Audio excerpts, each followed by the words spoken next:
उदयपूर गावामध्ये गणपतची दोन जुळी मुलं होती. एकाचं नाव होतं कृष्णा आणि दुसऱ्याचं नाव होतं लक्ष. गणपत एक कुंभार होता आणि तो खूपच छान मातीची भांडी बनवायचा. तो त्याच्या दोन्ही मुलांना पण मातीची भांडी बनवायला शिकवत असायचा. एकदा गणपत आपल्या मुलांना म्हणतो की, बाळांनो, मी तुम्हा लोकांना माझी विरासत देऊन जाणार आहे. त्यामुळे तुम्ही या कलेला जिवंत ठेवू शकाल.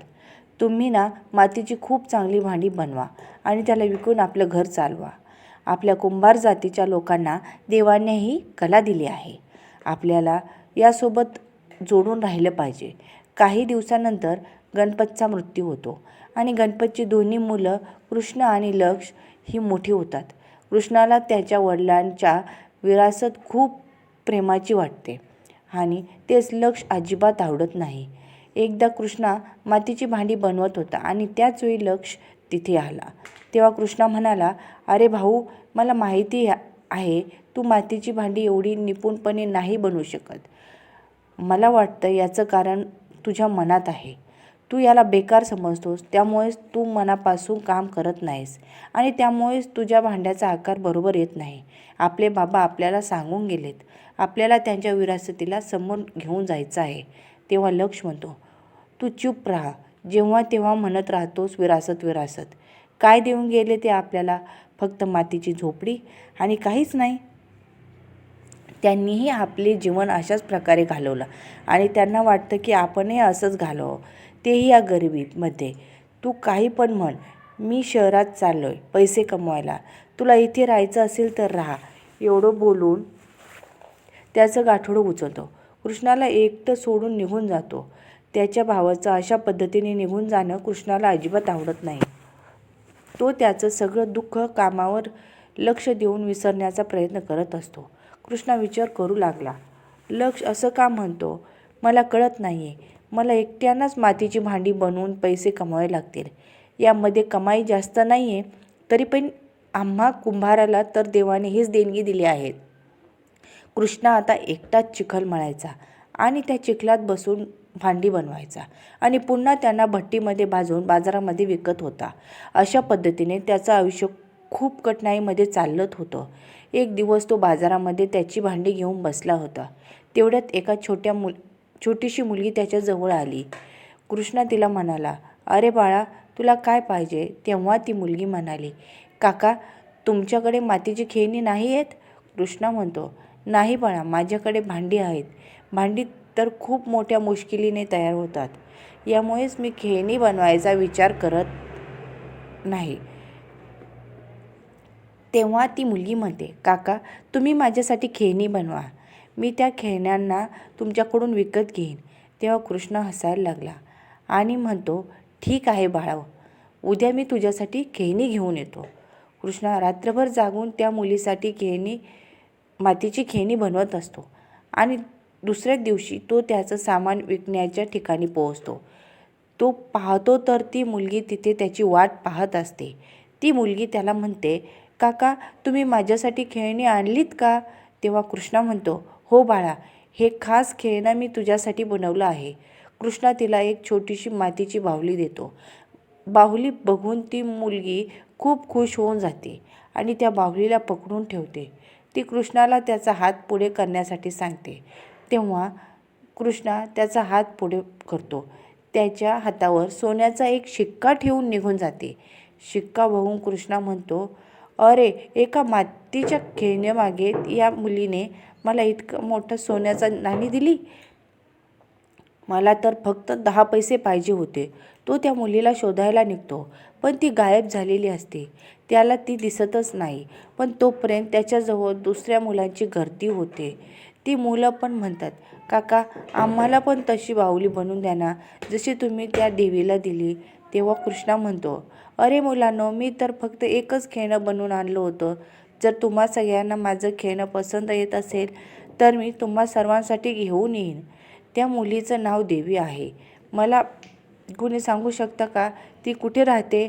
तेव्हा मुलं म्हणतात, नाही काका, आम्हाला ते माहीत नाही. आम्ही तिच्या हातातली बाहुली बघून तिला विचारलं की कुठून घेतली, तर तिने आम्हा सगळ्यांना सांगितलं की तुम्ही प्लॅस्टिकची खेळणी बंद करून तुमच्याकडून मातीची खेळणी घ्यायला. आता कृष्ण हळूहळू मातीची वेगवेगळी भांडी बनवायला सुरू करतो आणि मग त्याचा खेळण्याचा व्यापार खूप चांगला चालू लागतो. त्याला अजूनही ती मुलगी भेटली नव्हती जिने त्याला सोन्याचा शिक्का दिला होता. त्याने तो सोन्याचा शिक्का अजूनही सांभाळून ठेवला होता. त्याचा खेळण्याचा व्यापार खूप चांगल्या पद्धतीने चालला होता. तो हळूहळू मातीची भांडी बनवायचा कारखाना टाकतो आणि तो एक घरही खरेदी करतो. कारखान्यात गेल्यानंतर ही त्याच्या हातानेच तो भांडी बनवत असायचा. एक दिवस त्याच्या घरामध्ये कोणीतरी येतं. तेव्हा कृष्णा कोण आहे म्हणून विचारतो. तेव्हा तो माणूस म्हणतो, मी लक्ष. आपल्या भावाला समोर पाहून कृष्णा त्याच्या गळ्यात पडतो. 2 वर्षांनंतर शहरामधून परत आलेला असतो. त्याचे हाल पूर्णपणे भिकाऱ्यासारखे झालेले असतात. त्याचे कपडे पूर्ण फाटलेले होते आणि त्याच्याकडे काहीसुद्धा नव्हतं. ते बघून कृष्णा लक्षला म्हणतो, तुझी हालत कशी झाली? तेव्हा लक्ष म्हणतो, काय सांगू भावा तुला. शहरात मला कुठलंच काम नाही मिळालं. भीक मागून मला दिवस काढावे लागले. मी तुझ्या मातीच्या खेळण्याची गोष्ट शहरांमध्येही ऐकली. ते ऐकूनच मी इकडे आलो आहे. कृष्णा म्हणतो, हो, माझा व्यापार चांगला चालतोय. मी आता सुद्धा हातानेच मातीची भांडी बनवतो. आपल्या कुंभार भावांना रोजगार देण्यासाठी आणि मातीचे सामान बनवून त्यांना प्रोत्साहन देण्यासाठी मी एक खूप मोठा कारखाना उभा केला आहे. तो कारखाना खूप चांगला चालतो. त्यामुळे खूप फायदा पण होतोय. तू पण यामध्ये काम कर. आपल्या भावाचं एवढं चांगलं झालेलं पाहून लक्षच्या मनामध्ये ईर्ष्या येते. दोघेही दिसायला एकसारखे असतात. तेव्हा लक्ष विचार करतो की तो रात्री कृष्णाला मारून टाकेन आणि नंतर तो स्वतः त्या घराचा आणि कारखान्याचा मालक बनेन. लक्ष मनात विचार करतो की कृष्णा स्वतः त्या कारखान्याचा मालक बनलाय आणि मला कारखान्यात मजदूर बनवायला सांगतोय. मी आज त्याची अक्कल ठिकाण्यावर आणतो. लक्ष रात्रीच्या वेळी लपून छपून कृष्णाच्या रूममध्ये चाकू घेऊन जातो. कृष्णा झोपलेला असतो. लक्ष त्याच्यावरती वार करणार होता तेवढ्यात कृष्णाच्या कपाटातून प्रखर रोशनी येते. त्याने कृष्णाची झोप मोडते. तो लक्ष म्हणतो, एवढ्या रात्री तू इथे काय करतोस आणि हा उजेड माझ्यावर कपाटातून काय येतोय?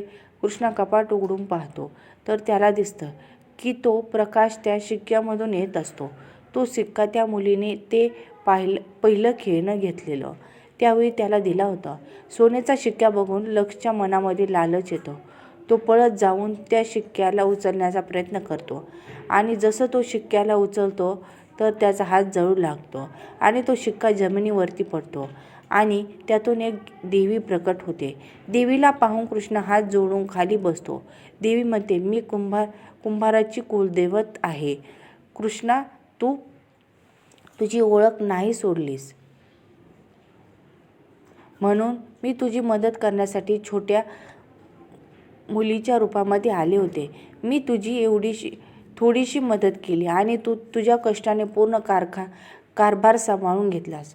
तुझ्या मातीच्या भांड्याचा व्यापार एवढा मोठा झाला तरी तुझ्या आतमध्ये कोणताही घमंड आला नाही. मी प्रत्येक वेळी माझा आशीर्वाद तुझ्यासोबत ठेवीन. तुझ्या मुलांनाही अशाच पद्धतीने मातीशी जोडून ठेव. तुझा भाऊ लक्ष आज तुला मारण्याची इच्छा घेऊन तुझ्या रूममध्ये आला होता. तुला हवी ती शिक्षा कर लक्षला देऊ शकतोस. कृष्णा देवीला नमस्कार करून म्हणतो, मी आज तुमचं दर्शन करून धन्य झालोय. लक्ष माझा जुळा भाऊ आहे. मी त्याला कशी शिक्षा देऊ? जरी तो व्यवस्थित काम नाही करत तरी पण तुम्ही आम्हाला असा आशीर्वाद द्या की आम्ही दोन्ही भाऊ मिळून या व्यापाराला आणखी पुढे घेऊन जाऊ. हे सगळं ऐकून लक्ष रडू लागतो आणि कृष्णाची पुन्हा पुन्हा माफी मागू लागतो. कृष्णा त्याला माफ करून टाकतो. देवीच्या आशीर्वादाने आता लक्ष पण मातीची भांडी बनवण्यात निपुण होऊन जातो. आता त्याच्या मनामधून सगळे द्वेष भावना मिटून जातात. देवी कृष्णाची इच्छा पूर्ण करते. नंतर दोघेही भाऊ मिळून मातीची भांडी आणि खेळणी बनवतात. अशा पद्धतीने दोघेही भाऊ पुन्हा आनंदाने जगतात आणि प्रगती करतात. जर कहाणी आवडली असेल तर नक्कीच लाईक करा, शेअर करा आणि कमेंट करा.